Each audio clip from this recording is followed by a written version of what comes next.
Unfiltered and Unstoppable with Rob Romesburg. Real strategies for real advisors. A podcast that dives into what it takes to scale a thriving financial practice. Each week, we'll discuss actionable strategies, tools, and insights to keep you ahead in today's financial landscape. From innovative products and powerful marketing tactics, you'll get unfiltered truth and unstoppable strategies. Let's get started by building your unstoppable financial practice today. Hello, and welcome back to Unfiltered and Unstoppable, real strategies for real advisors.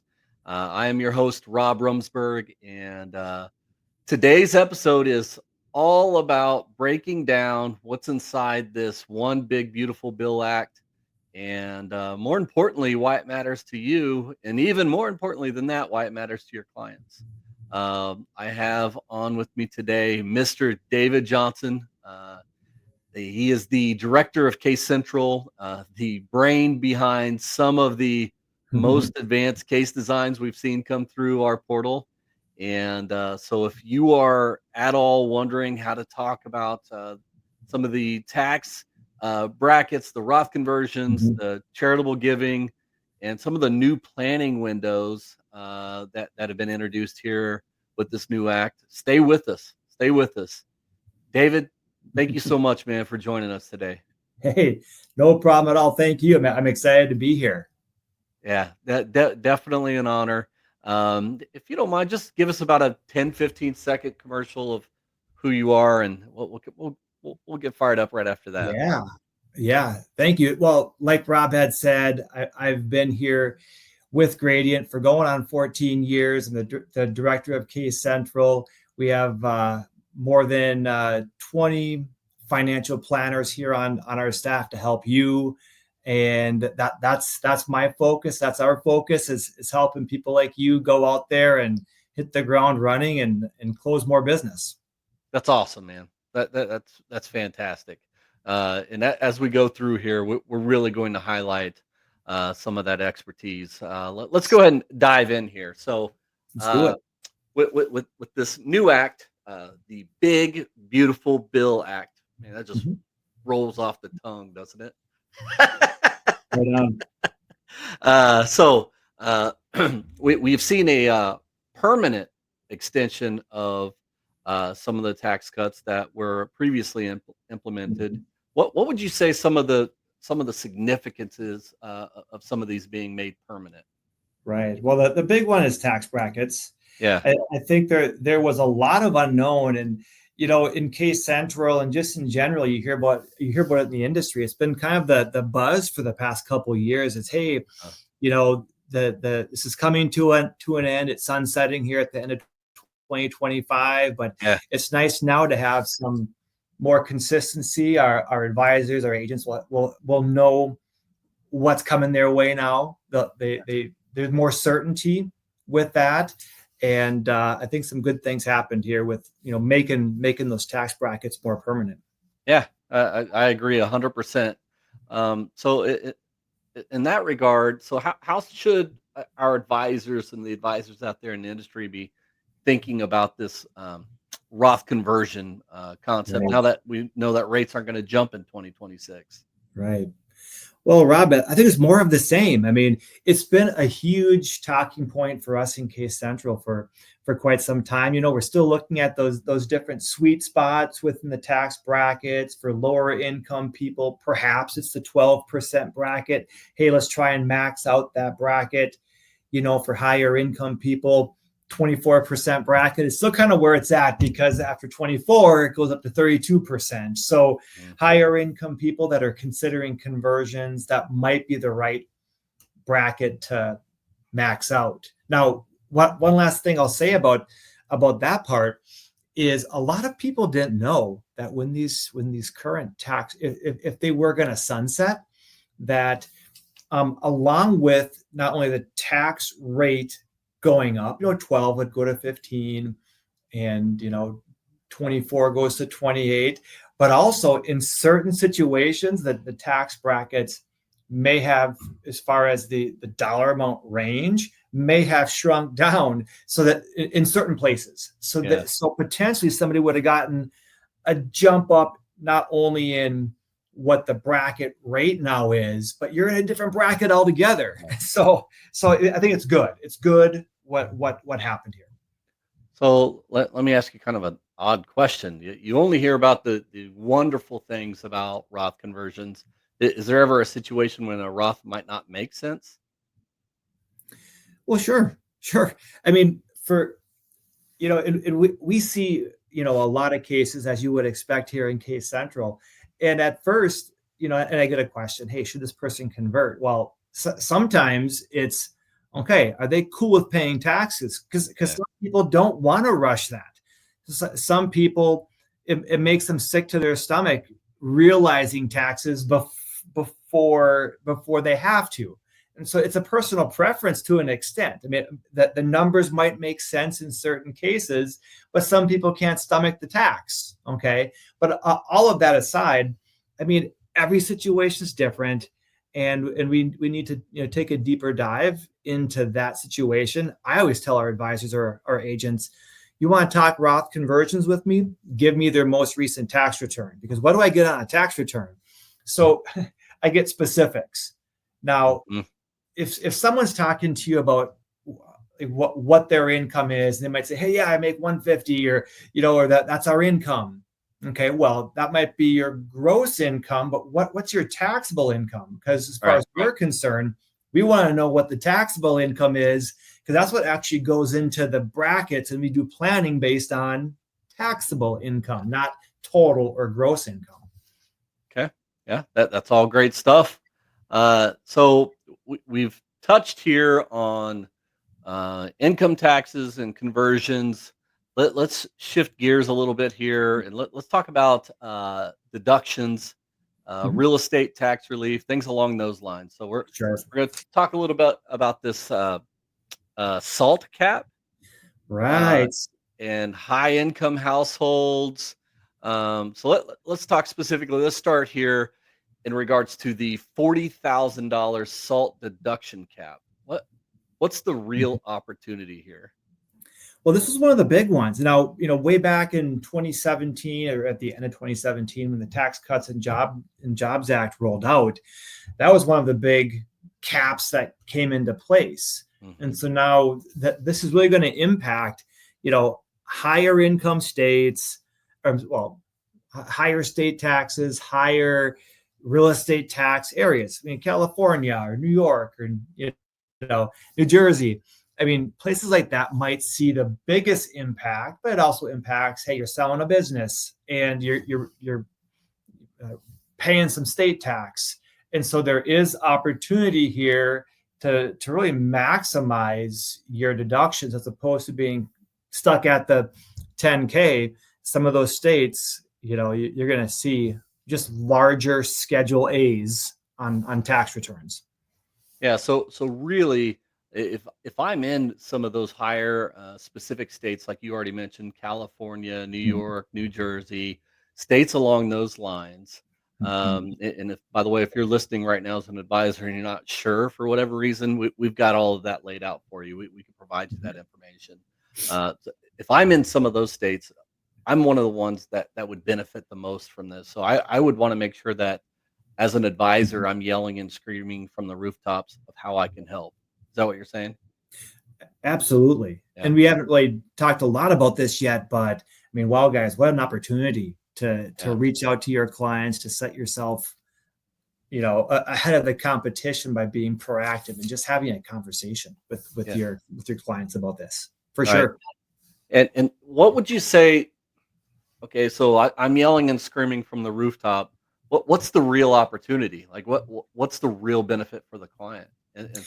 About this specifically, yes. I mean, it's bigger deductions. Okay, but I think, and we might touch on this later, but I think that the biggest opportunity period here is there's a lot of noise out there, and you're making connections with your people to give them every reason to want to stay with you going forward, because you're taking care of their needs, not just your prospects' needs, but your current client needs. You're reaching out and making those connections. Okay. And so is this where AMT comes into play?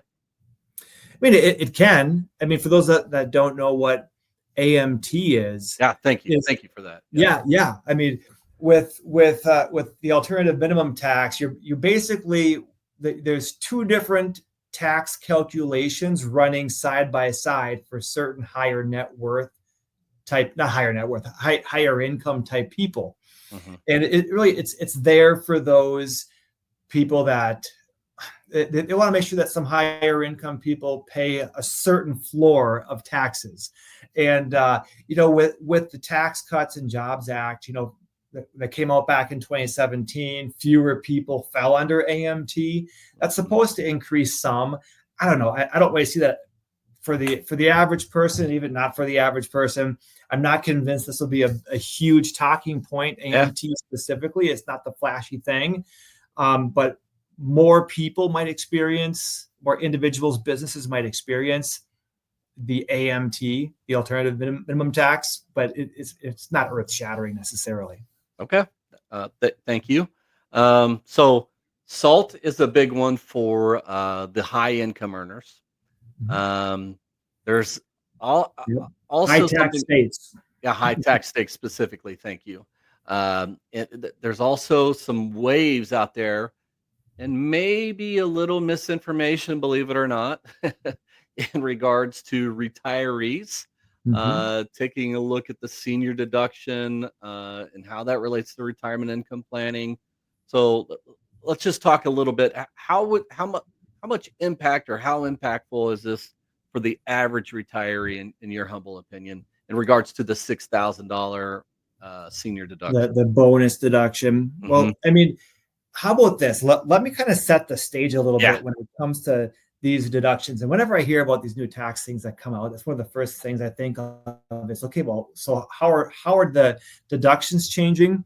And is it I'm using some jargon here, above the line deduction versus below the line deduction? That's huge when it comes Hmm. to what these deductions truly impact. I know that I bet that many of you have heard it. Maybe it's an old school term, but if I say above the line, that's a deduction that took place before the adjusted gross income was determined.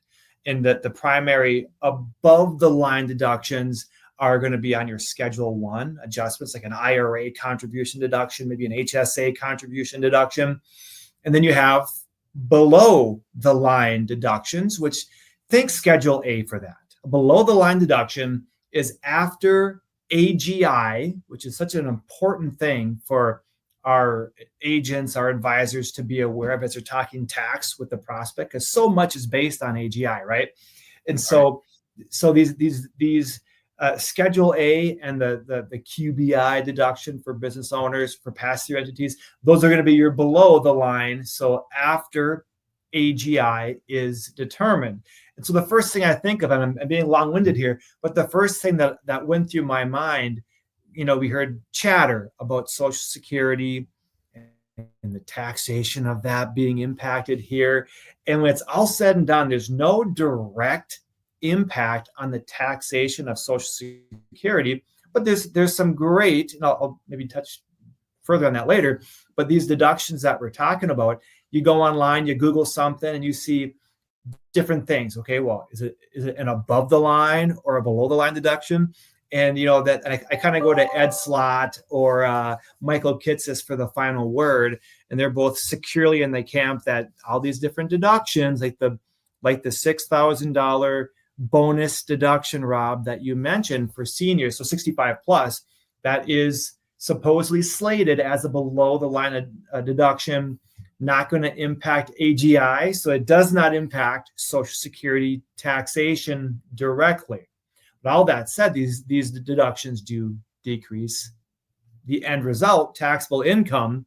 So yeah, so you're going to come ahead, with a lower tax bill because of it, but it just isn't linked up directly with Social Security. And so that's exactly what I meant by there might be a little bit of misinformation out there. We've already seen some of the marketing that's been provided out in the industry, talking about how the act is going to lower your Social Security bill, things Mhm. along those lines. Might be great for marketing, but it's not the right message. And Right. that's the thing that I am so appreciative of you and your team and the information that you provide, the education that you provide. And quick side note, excuse me for the commercial, but this is exactly why you want to work with Case Central. This specific information that we're providing today. Now, Case Central is going to do everything they can to make sure that they're putting your client in the right position, and that does sometimes comes with a hard truth. But at the same time, we've got all of the reports, and Case Central has all of the reports to make it very easy for you. Mhm. Thank you very much for that explanation. Um, Right. And great let, commercial. I love it. so let's pivot here real quick to a few of the maybe you might even call them sleeper deductions Sure. that might be able to open a few new doors or new conversations. So some of the hidden opportunities out there might be the tips and the overtime and Right. auto interest. Now if I'm working with pre-retirees or retirees, I might not.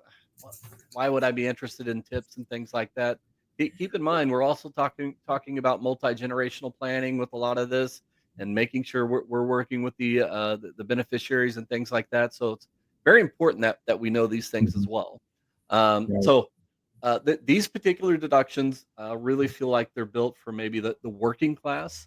So the Sure. tip income, the overtime pay, car loan Mhm. interest. Would you agree with that?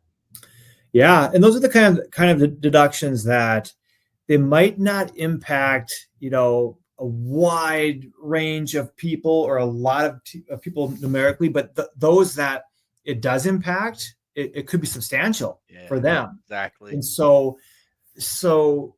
it's a great opportunity as you're, yes, talking to prospects, but if you know of one of your clients that receives tip income, okay, maybe they're in the service industry, whatever it is, or they're thinking about buying a new car, a new car that's built here in the US, that interest can now be deductible, and overtime income. So as you're making connections with your people, maybe make a note on if they fall into one of those categories. Great value add, but hey, if they receive some deductions, that does create some more tax bracket planning potential, right? As far as there's more space now in that 12 or 24% bracket to do some more Roth conversions, or whether it's that or realizing gains, or whatever it is. There's some tax bracket planning that could be done for certain people that take advantage of these deductions. I already mentioned this. Even if I'm only focused on pre-retirees and retirees, we want to make sure that we're working on that multi-generational planning. And I can't tell you how many times I've heard from one of my advisors that they gained a client simply because they helped one of the children, and Right. the child, the working maybe blue collar worker, referred their parents in. So just another reason why now maybe you don't have to know the letter of the law here, but you better have an idea of the highlights of it. And then at that point in time, being able to bring in your team to really implement some of these strategies here. And now, speaking of building for the future, let's talk about something really unique here, a Right. strategy that should be turning heads for younger families for sure. This Trump Mhm. account, the child savings account. So what's the story here on the $1,000 starter accounts, and why would they Right. generate buzz? Right.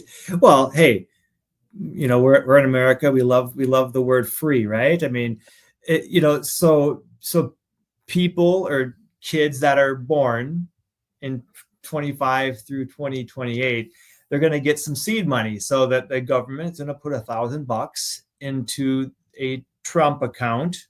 Okay. This new savings account.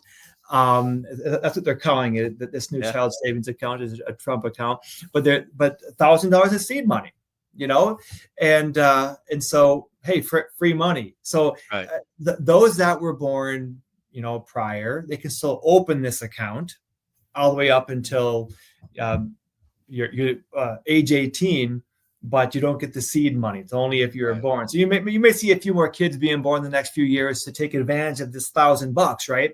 But that's what's for. It's designed to, you can compare it to different kinds of accounts that are out there. But when it comes time to start taking distributions down the road from this, there's some guidelines here. But if it's a qualifying type distribution, you might receive some favorable tax rates. If it's a non qualifying type withdrawal, the gains will be ordinary income on that down the road when the money comes out. But you are going to see some people, making this happen for sure. Oh, is this a replacement for the 529 plans? No, it's not at all. And okay. and I think the 529 plan remains as the go-to. If you know for sure that you want to save money for that kid or grandkid or whoever, that the 529 plan works as, if it's used in for addition qualifying. to. Right. Well, the 529 plan works like a giant Roth IRA. Right. So you could use if it's used for the right purpose, and so because of that tax-free component to the 529 plan, you're still going to see that as a go-to for education planning. But yeah. Great. You'll see them both. I'm really pleased to hear that we're being able to add more for legacy planning. So with legacy planning, there was something else added in regards to maybe some of the wealthy families. Some might even say a big win in regards to estate taxes. So this estate tax exemption, succession planning. So it's staying at 15 million per person. How big of a deal is that specifically for some of those folks in the rural areas that are farmers, ranchers, maybe small businesses, things along those lines? Right. Well, it's huge for them, right? I mean, it's been a huge area of interest for the advisors that we talk to, that just this topic in general. And that this estate tax exemption, I mean, it's a use it or lose it, right? So that there was some extra pressure on people to figure things out here this year and use the exemption. But yeah, so it's 14 for this year per person, jumps to 15 million next year per person in 2026, and continues to grow based on the cost of living. But for these people that own businesses and own a whole lot of land, and oftentimes they have liquidity issues. They have to sell something to pay the estate taxes and all that. So that still will be a concern, but it'll help out a number of people that are kind of in that middle ground, where are they bumping up against the exemption or not? Yeah. So in regards to succession planning, legacy planning, would you say that this is a great conversation starter? Well, there's not many better value adds, if you ask me, when you as an agent or an advisor talking to somebody that's higher net worth, for you to be proactive in that realm with them and have somebody else. I think this is huge. You might disagree, but having somebody else in your corner, referring to an enhanced planning or estate planning professional that's right there to help to come into those conversations with you. I can't stress it enough to have someone that can pop into those meetings with you, come down to your office and add value. Wow, I think that's huge. And the big beautiful bill aside, having that person is, I think, is mission critical for our agents. 100%. So, geez, it's almost time to wrap this up already. Let's wrap up with something that's close to many people, many clients, many advisors' hearts. Giving, charitable giving specifically. Are you able to break down for us real quick some of the charitable deductions, that some of those in kind of plain term, maybe? Yeah. And I know that you're up against the clock here a little bit, but some people think about this it's on the surface here as a smaller charitable giving type enhancement or improvement within this law. But I was talking to my team here a couple of days ago.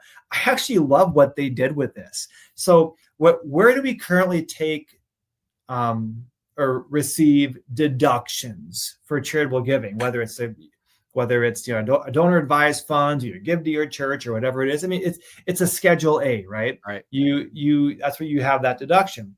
But with as high as the standard deduction is today, what are most people doing? They're taking the standard deduction and Right. not the itemized. Right. But these same people are still givers, right? Right. And so how can they receive a benefit? So if you're married, filing joint, you can still deduct on top of receiving the standard deduction and the other bonus deductions and all that. You can still deduct $2,000 a year for charitable giving, $1,000 for those that are single. So I love that. I love that little add-in to the bill. Yeah. So once again, let's talk about marketing strategies. Let's talk about education. Let's talk about attracting new prospects. I mean, charitable giving is one of the best ways to attract attention because the people that do it are passionate. Right. They're not only passionate about actually helping, but they also want to find out, okay, how can I take advantage of any sort of strategies that go along with charitable giving? So I will say, without a doubt, you have any doubts about anything else to do with the Big Beautiful Bill Act, fine, that's great. But this particular strategy, I would make sure I'm loud and proud about it. Right. So, Mr. David Johnson, DJ, as I lovingly like to call you, we've covered a lot today. We've talked about tax brackets, new deductions, charitable giving, Roth strategies. So, DJ, if you had to sum up, what would you say is the biggest opportunity that advisors can act on right now with this particular act? Well, biggest opportunity. I mean, and perhaps I'm a broken record, but I don't see any one of those items on the list that we discuss as the biggest opportunity. I just want to encourage your agents, Rob, your advisors. I want to encourage you guys to act. And I'm sure that Rob's a big believer in this, but I mean that there's so much information out there. This is a great chance for you to, yes, with your current prospects, but also to clients that are out there, reach out to them, review their financial plan with them. And you know what? Case Central can help you with that too. We update reports, Compass reports every day for annual reviews for our advisors as time goes on. So I'd say leverage us, let us help you review your client's current financial plan, so we can help make sure that your clients are on the right path. And I think it'll be a great value add for you in your communication with them. Thank you. Yeah. Here's the bottom line. The act opens up major planning windows. And like you already said, the real win comes from knowing how to act on them, making sure we're acting on them now. So not only acting on them now, but efficiently with confidence. And that's where DJ, you and your team come into play. That's exactly where Case Central comes into play. You and your team will back the advisor with over 20 separate individuals inside of Case Central, including CFPs, and they're all planning pros, and their only job is advanced planning, custom case design. They are here to help the advisor to make sure that your clients don't miss any opportunities, especially with this new law. And this new law provides some great opportunities to help you really be the one in your community, the one that everyone's looking to. But the Case Central team is also designed to help you reclaim hours every single week that you would normally spend grinding and going through casework design and researching tax strategies or product research. That's really why Case Central is here. It is having an elite planning department in your back pocket at no cost to you or your clients. So if you as an advisor out there would like to have access to Case Central or any of our marketing materials that we've already created on the Act, so we've got white papers, PowerPoints, full seminars, social media marketing campaigns. You know how to get a hold of me and the Gradient team here. Don't wait for another advisor in your area to have a jump start on this, and don't let them have the conversation with your clients first. So DJ, once again, just really appreciate your time and your expertise here, my friend. Thank you so much. Appreciate you. Heck yeah. Glad to be here. Thank you. All right. Thank you.